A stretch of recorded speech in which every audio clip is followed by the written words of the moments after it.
Oke, dengan Yuna atau Yuma sih? N? Yuna. Oke, pakai N ya. Oke Yuna, terima kasih buat waktunya first of all. Dan kita mau tahu nih, sebenarnya sejak kapan sih Yuna suka dan atau nonton MotoGP untuk pertama kalinya dan kenapa kau suka? Untuk nonton MotoGP pertama kali itu dari ayah. Jadi papa tuh udah ngikutin dari zaman Alvaro Bautista, terus Mike Duhan. Jadi udah lama ngikutin dari kakek malah. Wow. Jadi aku tuh setiap minggu itu selalu nontonnya tuh nonton MotoGP. Oh, oke. Dan kalau kenapa suka, kayaknya karena dari kecil dikasihnya tontonannya itu ya. Jadi kayak kebawa aja jadi suka. Ingat nggak tahun berapa tuh pertama kali? Kalau pertama kali kayaknya, kalau yang aku inget ya, itu tuh kayaknya usia aku 6 tahun sekitar 2009-an lah ya. Oke, ini sekarang ya kita bahas soal current issue nih. Iya. Berita terkini Martin sama Aprilia lagi hangat banget diomongin orang di mana-mana. Kalau menurut Yuna, siapa sih yang salah dan kenapa sih kondisi ini tuh jadi besar gitu, jadi yang bener-bener Aprilia versus Martin gitu. Kira-kira first of all yang ada di pikiran, siapa sih yang salah di kondisi ini? Kalau yang salah di antara Aprilia atau Martin ya? Kalau dari aku sih Martin sih. Karena menurut aku Aprilia tuh selalu mengusahakan yang terbaik buat dia. Contohnya kemarin kan sempat dia pengen ditawarkan untuk tes kan, tapi ditolak oleh tim lain karena ada tim yang tidak setuju dia melakukan tes setelah lama tidak race. Menurut saya tuh Aprilia tuh sudah berusaha melakukan segalanya sampai ada tambahan buat klausul terbaru dari FIM soal itu. Jadi sebenarnya Aprilia udah ngusahain banget tapi Martinnya apa? Dia salahnya Martinnya nggak sabar atau apa? Dia kurang bisa sabar dan kurang bisa menghargai apa yang udah diusahakan Mas.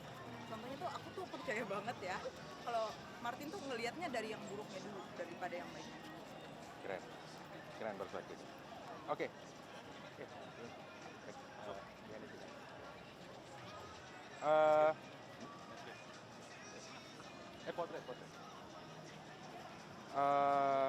Berikutnya, ini masih soal itu ya, soal Martin sekarang gitu ya. Iya. Banyak yang bilang eh, ini adalah salah satunya imbas dari tahun lalu Ducati nggak jadi ambil Martin. Padahal kalau umpamanya apa ya, sesuai dengan urutannya gitu ya. Kalau umpamanya dia juara dunia, harusnya kan Martin bisa naik ke tim factory, tapi mereka akhirnya nggak jadi. Eh, apakah kalau menurut Yuna keputusan Ducati untuk nggak ngambil Martin itu tepat atau ya harusnya kalau mamanya Martin masuk Ducati Factory mungkin kondisinya nggak akan sericut sekarang gitu. Kalau dari aku sih Mas, keputusan Ducati untuk ngambil Mark itu udah tepat sih Mas. Karena untuk saat ini Martin itu tuh masih pengelolaan emosinya kurang. Sementara Marc Marquez itu saat ini aja tuh masih agak kesulitan sama GP25. Nah, bisa jadi kalau misalnya Martin di posisi itu juga tetap mengaktifkan klausul kedua seperti yang di Aprilia juga. Oke. Berarti ya udah ini udah keputusan tepat ya dari Ducati ya. Iya, udah tepat sih Mas. Oke. Nah terus kita berandai-andai ini ya. Iya. Kalau Martin nggak cedera, kira-kira dia bakal tampil kompetitif nggak sih sama Aprilia musim balap 2025 ini? Kalau aku ngikutin pengembangan motornya dari Aprilia harusnya bisa sih Mas. Marco Bezzecchi aja kemarin bisa win. Harusnya Jorge juga bisa. Terakhir nih soal Aprilia. Kita tahu Martin ya udahlah ya kayak udah nggak ada passionnya untuk lanjut di 2026. Kira-kira siapa yang cocok gantiin Martin tahun 2026? 2026 untuk di Aprilia mungkin bisa kembalinya Maverick atau bisa juga kalau misalnya Honda ngelepasin Luca Marini bisa Luca Marini untuk pengembangan. Maverick kira-kira sakit hati nggak sama Aprilia? Nah itu dia. Oke. Sekarang kita bahas balapan yang current. MotoGP masuk seri ke-8, terlepas dari siapapun pembalap yang Yuna dukung. Yuna udah ngira nggak sih kalau mamanya Marc Marquez dan juga Alex itu bakalan on fire dan bersaing compete 1-2 di klasmen sekarang? Itu udah ngira belum? Aku udah ngira dari awal Mas, karena mereka kan mengendarai motor yang sama kan, sama-sama Ducati. Dan juga teknik-tekniknya Marquez bersaudara tuh hampir mirip, riding style-nya mereka hampir sama. Jadi mungkin motor yang sekarang tuh cocok buat mereka berdua. Masuk seri Aragon, Kita tahu Mark adalah raja di situ, menang 6 kali sejak debut 2013. Kalau untuk balapan kali ini di Aragon gimana? Kalau dia bisa kontrol emosi dan juga dia nggak melakukan kesalahan yang sama seperti race kemarin, Mas, mungkin bisa lagi dia buat di Aragon, karena dia di Aragon biasanya sangat menguasai sih, Mas. Dia mendominasi.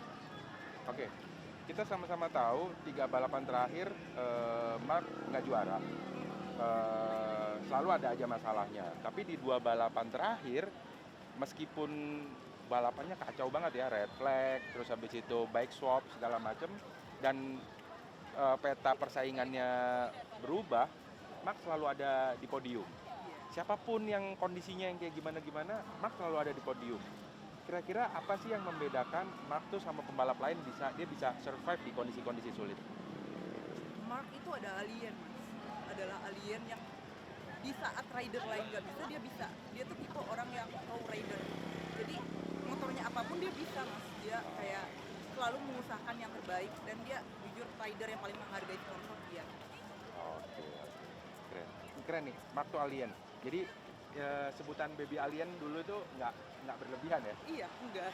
Oke. Kalau bisa ngomong langsung sama Marc Marquez, apa yang akan Yuna katakan? Marc Marquez, you can do it. You can be the world champion for 2025 this year, and I wish you good luck. Oke.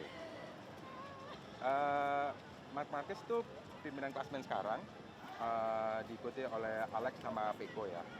Di luar mereka, kalau menurut Yuna, Fabio Quartararo tuh bisa jadi ancaman nggak sih untuk ngeganggu posisi 3 besar Quartararo? Bisa sih, Mas, karena saat ini aja udah 3 kali berturut-turut dia berada di pole position. Kalau Yamaha pengembangannya oke dan tidak ada kesalahan teknis ataupun kayak kemarin ada error dan lain sebagainya, Fabio Quartararo tuh sangat mungkin untuk masuk ke top 3 atau top 5 di klasemen tahun ini sih. Oke. Nah, apa sih yang paling krusial banget bikin musim ini tuh Fabio bisa bangkit? Yang bisa bangkit itu tuh Apa sebenarnya hal yang paling krusial ya, entah dari motor atau dari orangnya, kira-kira apa? Fabionya sendiri sih, Mas. Karena Fabio itu orang yang aku tahu orang yang selalu mengusahakan. Dia tuh selalu memperbaiki dari semua kesalahan-kesalahannya dia, dari race-race-nya dia. Bahkan dia tuh nonton-nonton race yang sebelumnya udah ada misalnya kayak di Aragon, dia udah nonton di Aragon 2024, 2023, dia udah tahu salahnya dia di mana, jadi dia nggak bakal ngulangin. Gitu sih. Jadi kalau menurut Yuna, Fabio tuh karakternya apa? Apa sebutan yang tepat untuk menggambarkan karakter Fabio kira-kira? El Diablo, Mas. Oke. Dia tuh adalah the devil yang bisa mengganggu siapapun. Oke, jadi dia emang karakternya pengganggu gitu. Iya. Oke. Pengganggu kemapanan Marc Marquez. Iya, karena dia nothing tulus kan. Dia tidak ada yang perlu takut kehilangan apa-apa. Iya. Di luar Fabio, kalau menurut Yuna ada pembalap lain nggak yang jadi kuda hitam musim ini? Marco Bezzecchi sih, Mas. Dia lagi on fire, dan juga untuk rookie menurut aku Fermi. Oke, ini andai Yuna jadi pembalap MotoGP, mau naik motor apa dan di tim mana? Kalau aku jadi pembalap MotoGP, Mungkin dari cara kerja tim, aku bakal milih Elvira Honda. oke, pembalap motornya Honda berarti. Honda. Cara kerja tim ya. Iya. Terakhir, ada 5 juara dunia tahun ini. Marquez, Joan Mir, Quartararo, Pecco, dan Martin. Tolong kasih julukan mereka pakai bahasanya Yuna sendiri. Pertama, Marquez, apa julukannya? Alien. Oke, alien. Joan Mir? Apa ya, kalau Joan Mir itu satu kata ya? 2 kata boleh? Boleh. Diam-diam. Diam-diam, oke. Quartararo? Nothing tulus. Oke, nothing tulus. Pecco?